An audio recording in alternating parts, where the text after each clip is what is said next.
Hello dears, എല്ലാവർക്കും സൈലത്തിന്റെ പുതിയൊരു ക്ലാസ്സിലേക്ക് സ്വാഗതം. മിസ്സിന്റെ പേര് ശ്രീഭാമ എന്നാണ്, ഷോർട്ടായിട്ട് SB എന്ന് വിളിക്കും. അപ്പൊ മക്കളെല്ലാം എക്സാമിന്റെ ഒരറ്റത്ത് നിൽക്കുകയാണ് അല്ലെ. എക്സാം ആവാൻ ഇനി വളരെ കുറച്ച് ദിവസങ്ങൾ മാത്രമേ ബാക്കിയുള്ളൂ.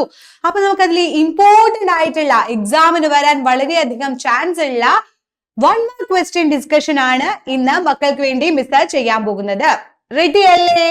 അപ്പൊ നമുക്ക് കുറച്ച് 2 ചാപ്റ്ററിന്റെ 1 മാർക്ക് ക്വസ്റ്റ്യൻ ഡിസ്കഷൻ ആണ് നമ്മൾ ചെയ്യാൻ പോകുന്നത്. അതിൽ ഫസ്റ്റ് ചാപ്റ്റർ എന്ന് പറയുന്നത് know the plant world closely അഥവാ സസ്യലോകത്തെ അടുത്തറിയാം എന്ന് പറയുന്ന ചാപ്റ്ററിലെയാണ്. സെറ്റ്, തുടങ്ങാം നമുക്ക്.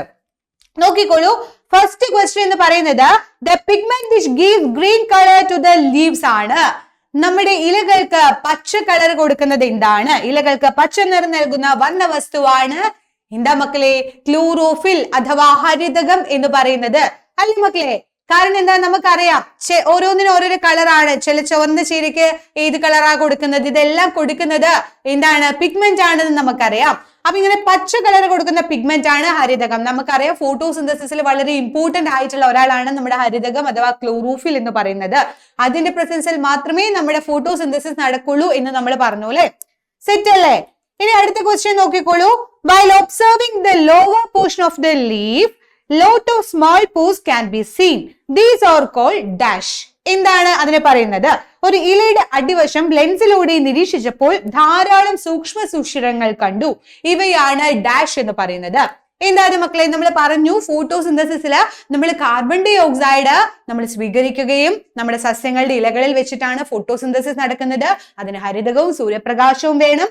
അതുപോലെ നമ്മുടെ കാർബൺ ഡൈ ഓക്സൈഡ് എന്ന് പറയുന്നതും അത് കഴിഞ്ഞ് ആ പ്രകാശ സംശ്ലേഷണം കഴിഞ്ഞുണ്ടാകുന്ന ഗ്ലൂക്കോസിനോടൊപ്പം നമുക്ക് കിട്ടുന്ന പ്രൊഡക്റ്റ് ആയിട്ടുള്ള ഗ്ലൂക്കോസിനോടൊപ്പം കിട്ടുന്ന ഓക്സിജൻ ഉണ്ടല്ലോ, ആ ഓക്സിജൻ ഒക്കെ പുറത്തോട്ട് വിടുന്നത്, അന്തരീക്ഷത്തിലെ വാതക വിനിമയം നടക്കുന്നത്, ഗ്യാസസ് എക്സ്ചേഞ്ച് നടക്കുന്നത് എന്തിലൂടെയാണ്?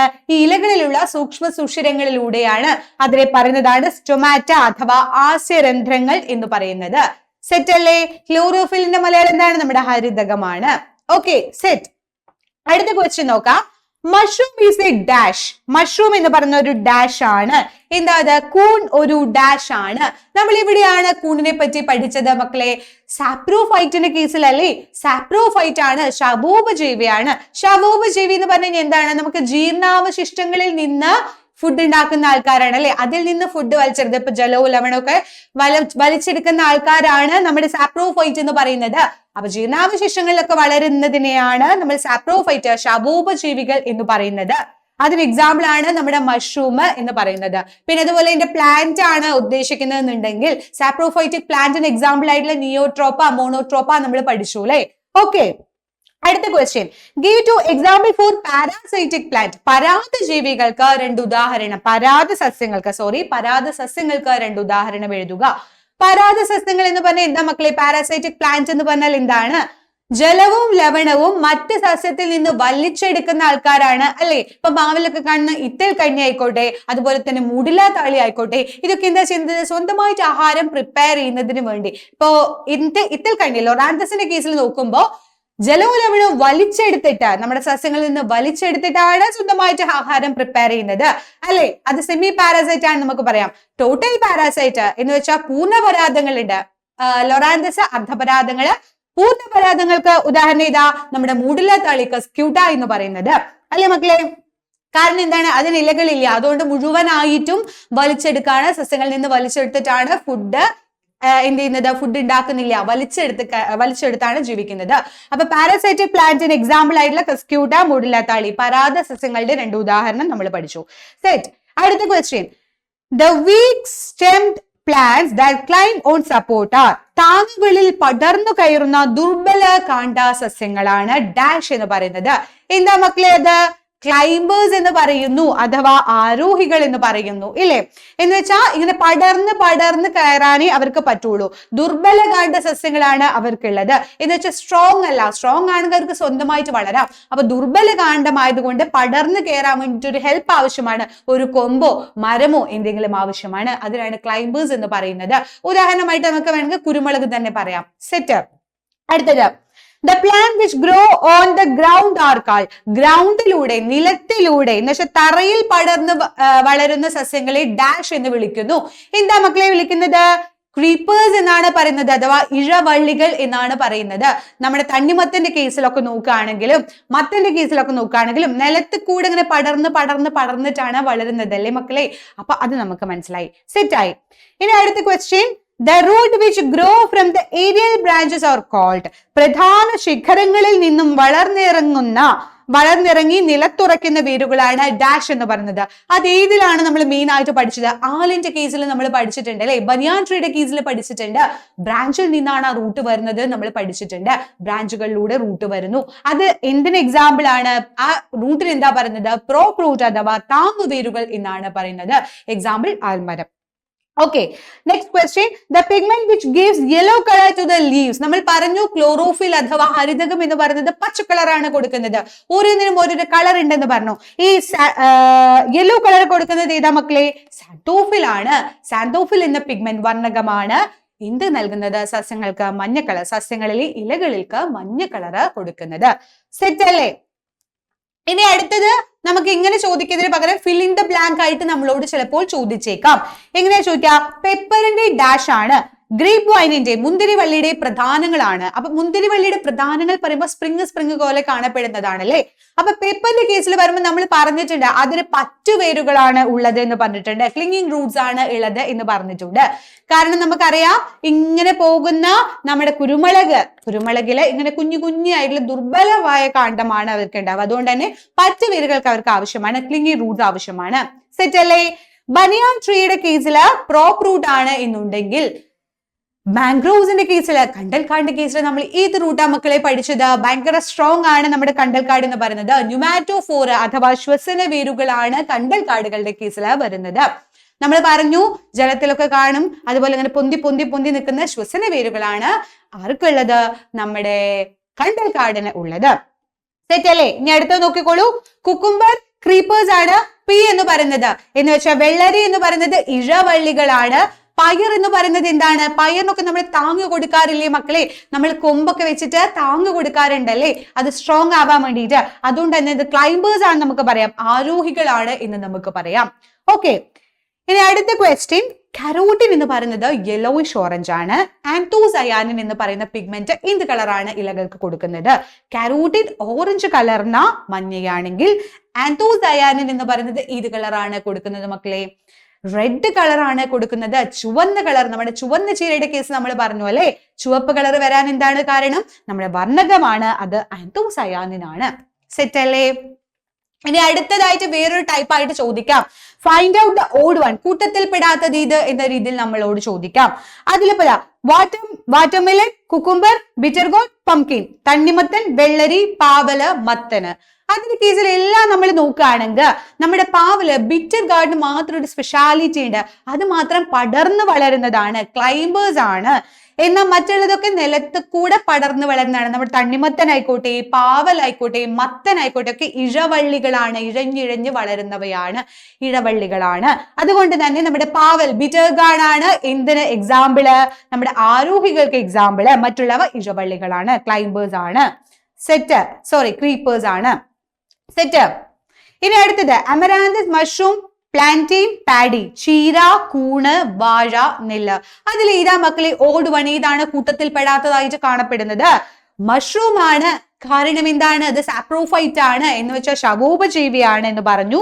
അതുപോലെ തന്നെ അതിൽ ക്ലോറോഫിൽ ഉണ്ടോ മക്കളെ? ഹരിതകം ഉണ്ടോ മക്കളെ? ഇല്ല. വൈറ്റ് കളറിലല്ലേ നമ്മുടെ മഷ്റൂം, കൂണൊക്കെ കാണപ്പെടുന്നത്. മറ്റുള്ളവയ്ക്ക് എല്ലാം എന്താണ്? ഫോട്ടോസിന്തസിസ് വഴി ഫുഡ് ഉണ്ടാക്കാൻ പറ്റുന്നു. എന്നാൽ നമ്മുടെ മഷ്റൂം എന്ന് പറയുന്നത് സാപ്രോഫൈറ്റ് ആണ് നമ്മൾ പറഞ്ഞു, അതിന് ഹരിതകമില്ല. there is no chlorophyll, others have chlorophyll. മറ്റുള്ളവയിൽ ഹരിതകമുണ്ട്, നമ്മുടെ മഷ്റൂമില്, കൂണില് ഹരിതകമില്ല. സെറ്റ്. ഇനി pepper, cucumber, P, bitter guard, കുരുമുളക്, വെള്ളരി, പയറ്, പാവല് എന്ന് പറയുന്നതിൽ ഏതാണ് ഓഡ് വൺ എന്ന് പറയുന്നത്? നമ്മുടെ കുക്കുംബർ ആണ്. കാരണം എന്താണ്? കുക്കുംബർ ഒരു ഇഴവള്ളിയാണ്, മറ്റുള്ളവ ആരോഹികളാണ്. നമ്മൾ പറഞ്ഞു ഇങ്ങനെ പിടിച്ചു കയറുന്നത്, പടർന്നു കയറുന്നതാണ് കുരുമുളക്. അതുപോലെ തന്നെ പയറ്, പാവല് ഒക്കെ താങ്ങൊക്കെ കൊടുത്ത് നമ്മള് വളർത്തുന്നതാണ്. ഇതാ നമ്മളുടെ വെള്ളരിയുടെ കേസിൽ പറയുമ്പോൾ നിലത്ത് കൂടെ ഇഴഞ്ഞു പോകുന്നവയാണ്. അതുകൊണ്ട് തന്നെ അത് ക്രീപ്പേഴ്സ് ആണ്, ബാക്കിയെല്ലാം ക്ലൈംബേഴ്സ് ആണ്. ഓക്കെ, ഇനി അടുത്ത ചാപ്റ്റർ, അപ്പൊ ഒരു ചാപ്റ്റർ നമ്മൾ അടിപൊളിയായിട്ട് ഇപ്പൊ കവർ ചെയ്തു. അടുത്ത ചാപ്റ്റർ എന്ന് പറയുന്നത് ലൈഫ് ഗിവിംഗ് വാട്ടർ അഥവാ ജീവജലം എന്ന് പറയുന്ന ചാപ്റ്ററിൽ കുറച്ച് 1 മാർക്ക് ക്വസ്റ്റ്യൻസ് ആണ് നമ്മൾ ഡിസ്കസ് ചെയ്യാൻ പോകുന്നത്. നോക്കിക്കോളൂ, പറഞ്ഞു തരാം കേട്ടോ. Dash is A universal solvent. ജലം ഡാഷ് ഒരു സാർവിക ലായകമാണ്. മിസ്സിന്റെ ഓൾറെഡി ആൻസർ പറഞ്ഞു, ജലമാണ്, വാട്ടർ ആണ് അല്ലേ മക്കളെ. നമുക്കറിയാം സാർവിക ലായകമാണ് ജലം. മിക്കവാറും എല്ലാ വസ്തുക്കളെ ലയിപ്പിക്കാനുള്ള കഴിവ് നമ്മുടെ വെള്ളത്തിനുണ്ട്. സെറ്റ് അല്ലേ? ഇനി അടുത്ത ക്വസ്റ്റ്യൻ നോക്കിക്കോളൂ. In salt solution salt is dash. Salt solution എന്ന് വെച്ചാൽ കറിയുപ്പ് ലായനിയിലെ ഉപ്പ് വെള്ളം നമ്മൾ എടുത്തുന്നുണ്ടെങ്കിൽ അതില് ഉപ്പ് എന്ന് പറയുന്നത് എന്താണ്, വെള്ളം എന്ന് പറയുന്നത് എന്താണ് നമ്മൾ പഠിച്ചിട്ടുണ്ട് ഇല്ലേ മക്കളെ. ഉപ്പ് എന്ന് പറയുന്നത് എന്താണ്, സൊല്യൂട്ട് ആണ് അഥവാ ലീനമാണ്. കുറഞ്ഞ അളവിലല്ലേ നമ്മൾ ഉപ്പ് എടുക്കുന്നത്, കൂടിയ അളവിൽ നമ്മൾ എന്താ എടുക്കുന്നത്, വെള്ളമാണ് എടുക്കുന്നത്. അത് നമ്മുടെ സോൾവെന്റ് ആണ് എന്ന് നമുക്ക് പറയാം, അഥവാ ലായകമാണ് എന്ന് നമുക്ക് പറയാം. അപ്പൊ ഏതിലാണോ ലയിക്കുന്നത് അതിനെ നമ്മൾ സോൾവെന്റ് എന്നും, എന്താണോ ലയിക്കുന്നത് അതിനെ നമ്മൾ സൊല്യൂട്ട് എന്നും പറയുന്നു. Set. Next question. On cooling, the water vapor changes to water is called dash. അപ്പൊ നമ്മള് തണുപ്പിക്കുമ്പോൾ നമ്മൾ തണുപ്പിച്ച ജലബാഷ്പത്തിനെ ജലമാക്കി മാറ്റുന്ന പ്രോസസ്സിനെ പറയുന്ന പേരെന്താ മക്കളെ? ഇമ്പോർട്ടന്റ് ആണെന്ന് പറഞ്ഞിട്ടുണ്ടായിരുന്നു. കണ്ടൻസേഷൻ ആണ് അഥവാ സാന്ദ്രീകരണമാണ്. Okay, set. എന്ന് വെച്ചാൽ നമ്മളിപ്പോ പറഞ്ഞു മഴയായിട്ട് വരുന്നത് എങ്ങനെയാണെന്ന് പറഞ്ഞു. നമ്മൾ ഈ വാതകം പോയി മേഘം തണുത്ത് മഴയായി പെയ്തിറങ്ങുന്നത് സാന്ദ്രീകരണം, കണ്ടൻസേഷൻ എക്സാമ്പിൾ ആണെന്നും പറഞ്ഞു. അതുപോലെ തന്നെ നമ്മൾ പറഞ്ഞ പോലെ ഈ വെള്ളം ചൂടായിട്ട് നീരാവിയായി മാറുന്ന പ്രോസസ്സിനെ എന്താ മക്കളെ പറയുന്നത്? ജലം നീരാവിയായി മാറുന്ന പ്രോസസ്സിനെ എന്താ പറയുന്നത്? ഇവാപ്പറേഷൻ എന്നാണ് പറയുന്നത് അഥവാ ബാഷ്പീകരണം എന്നാണ് പറയുന്നത്. സെറ്റ് അല്ലേ? റെഡി അല്ലേ? ഇനി അടുത്ത ക്വസ്റ്റ്യൻ നോക്കിക്കോളൂ. In soda water which one is solute? Soda വെള്ളത്തിലെ ലീനം എന്ന് പറയുന്നത് ഏതാണ് കുറഞ്ഞ അളവിൽ നമ്മുടെ സോഡ വാട്ടറിൽ കാണപ്പെടുന്നത്? കാർബൺ ഡൈ ഓക്സൈഡും ജലവും കൂടിക്കലർന്നതാണ് നമ്മുടെ സോഡ വാട്ടർ എന്ന് പറയുന്നത്. അതുകൊണ്ട് തന്നെ കുറഞ്ഞ അളവിൽ എടുക്കുന്നത് സൊല്യൂട്ട് എന്ന് വെച്ചാൽ എന്താണോ ലയിക്കുന്നത് അല്ലേ, അത് നമ്മുടെ സൊല്യൂട്ട് ആണ്, അത് കാർബൺ ഡൈ ഓക്സൈഡ് ആണ്. ഏതിലാണ് ലയിക്കുന്നത്? ജലത്തിലാണ് ലയിക്കുന്നത്, അത് നമ്മുടെ സോൾവെന്റ് ആണ്. സെറ്റ് അല്ലേ? ഇനി അടുത്തത് find out the odd one. കൂട്ടത്തിൽ പെടാത്തത് ഏത് എന്ന് പറഞ്ഞ് നമ്മളോട് ചോദിച്ചേക്കാം. അതിൽ ഷുഗർ ഉണ്ട്, കോമൺ സോൾട്ട് ഉണ്ട്, കെറോസിൻ ഉണ്ട്, പഞ്ചസാരയുണ്ട്, കറിയുപ്പുണ്ട്, മണ്ണെണ്ണയുണ്ട്. നമ്മൾ ജലത്തിന്റെ കേസ് നോക്കുമ്പോൾ നമുക്കറിയാം പഞ്ചസാരയും കറിയുപ്പും വെള്ളത്തിൽ ലയിക്കുന്നവയാണ്. എന്നാൽ കെറോസിൻ, മണ്ണെണ്ണ വെള്ളത്തിൽ ലയിക്കുമോ മക്കളെ? ജലത്തിൽ ലയിക്കില്ല. Sugar and salt dissolve in water but kerosene not. അതുകൊണ്ട് തന്നെ മണ്ണെണ്ണ വെള്ളത്തിൽ ലയിക്കില്ല എന്ന് നമുക്ക് അറിയുന്നത് കൊണ്ട് നമുക്ക് അതിനെ കൂട്ടത്തിൽ പെടാണ്ട് മാറ്റി നിർത്താം. അടുത്തത് നോക്കിക്കോളൂ. Second, dissolve substance flows carry heat so taste. വസ്തുക്കളെ ലയിപ്പിക്കുന്നു, ഒഴുകുന്നു, താപം വഹിക്കുന്നു, പുളിരുചി. ഇതിലെല്ലാം നമുക്ക് എന്താ കോമൺ ആയിട്ട് കണ്ടുപിടിക്കാൻ പറ്റുന്നത്? ഇവയെല്ലാം നമുക്ക് എന്തായിട്ട് പറയാം? വെള്ളത്തിന്റെ പ്രോപ്പർട്ടീസ് ആണെന്ന് പറയാം, ജലത്തിന്റെ സവിശേഷതകളാണെന്ന് പറയാം, പ്രോപ്പർട്ടീസ് ഓഫ് വാട്ടർ ആണെന്ന് പറയാം. എന്നാൽ നമ്മുടെ പുളിരുചി എന്ന് പറഞ്ഞാൽ ഇതിന് പെടുന്നതാണോ മക്കളെ? സോ ടേസ്റ്റ് അല്ല അല്ലേ? അപ്പൊ നമുക്ക് സോ ടേസ്റ്റിനെ നമുക്ക് എന്താ കൂട്ടത്തിൽ നിന്ന് മാറ്റി നിർത്താം. കാരണം other options are related to the properties of water ആണ്, ജലത്തിന്റെ സവിശേഷതകളാണ് അത് കാണിക്കുന്നത്. ഓക്കെ, ഇനി ലാസ്റ്റ് ക്വസ്റ്റ്യൻ ആണ് ഫൈൻഡ് ദ റിലേഷൻ എന്ന് പറഞ്ഞ ടേബിൾ വൈസ് ആയിട്ട് നിങ്ങളോട് മേ ബി ചോദിച്ചേക്കാം, കണക്ട് ചെയ്യാൻ വേണ്ടി ചോദിച്ചേക്കാം. അപ്പൊ ഇതിൽ നോക്കിക്കോളൂ.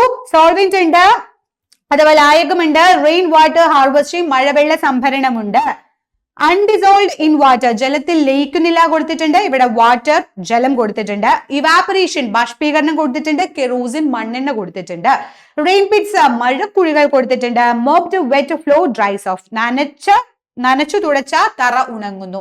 ഇത് നമ്മൾ കണക്ട് ചെയ്യണം. സിമ്പിൾ അല്ലേ മക്കളെ? നമുക്ക് നോക്കിയാൽ തന്നെ അറിയാൻ പറ്റും. സോൾവെന്റ് ലായകം എന്ന് പറയുമ്പോൾ തന്നെ നമുക്ക് പെട്ടെന്ന് ഓർമ്മ വരുന്ന യൂണിവേഴ്സൽ സോൾവെന്റ് ഏതാണ്? ജലമാണ്. അപ്പൊ നമുക്ക് ഇങ്ങനെ കണക്ട് ചെയ്യാം. Okay, set. ഇനി അടുത്തത് അൺഡിസോൾവ് ഇൻ വാട്ടർ ജലത്തിൽ ലയിക്കുന്നില്ല എന്ന് പറയുന്നത് നമുക്ക് ഇതിൽ നോക്കിയാൽ തന്നെ മനസ്സിലാവുന്നുണ്ട്, അത് കെറോസിൻ ആണ്, മണ്ണെണ്ണയാണെന്ന് നമുക്ക് മനസ്സിലാകുന്നുണ്ട്. അങ്ങനെ കണക്ട് ചെയ്യാം. ഇനി ഇവാപറേഷൻ അഥവാ ബാഷ്പീകരണം എന്ന് പറയുമ്പോൾ ഇതിൽ ഏതാ മക്കളെ വരിക? മഴവെള്ള സംഭരണം എന്തായാലും അല്ല. പിന്നെ നനച്ച് തുടച്ച് തറ ഉണങ്ങുക എന്ന് പറയുമ്പോൾ എന്താ? നമ്മളറിയാം, നമ്മള് തറ തുടച്ചു കഴിഞ്ഞാൽ അത് ചൂടിയിട്ടിട്ട് എന്തായിട്ട് മാറുക? വാട്ടർ വേപ്പറായിട്ട് പോവല്ലേ ചെയ്യുന്നത്, അതുകൊണ്ടല്ലേ തറ ഉണങ്ങുന്നത്. അപ്പൊ നമുക്ക് ഇങ്ങനെ കണക്ട് ചെയ്യാം അല്ലേ?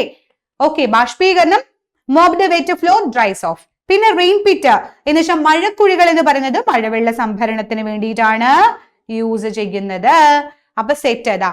സോൾവെന്റ് ജലം, undissolved in water kerosene, evaporation, mopped wet floor dries off, rain pit rain water harvesting. അപ്പൊ ഇത്രയൊക്കെ ക്വസ്റ്റ്യനെ നമുക്ക് വൺ വേർഡിന് ഇമ്പോർട്ടന്റ് ആയിട്ട് ചോദിക്കുന്ന കുറച്ച് ക്വസ്റ്റ്യൻസ് ആണ് മക്കൾക്ക് മിസ് പറഞ്ഞു തന്നിട്ടുള്ളത്. അപ്പൊ എല്ലാവരും അടിപൊളിയായിട്ട് എല്ലാം പഠിക്കുക. എല്ലാവർക്കും ഓൾ ദ വെരി ബെസ്റ്റ്. അപ്പൊ അടുത്ത ക്ലാസ്സിൽ ഇതിലും ഇൻട്രസ്റ്റിംഗ് ആയിട്ടുള്ള മറ്റൊരു ഇൻഫോർമേഷനുമായിട്ട് മിസ് വരാം. അതുവരേക്കും ടാറ്റാ.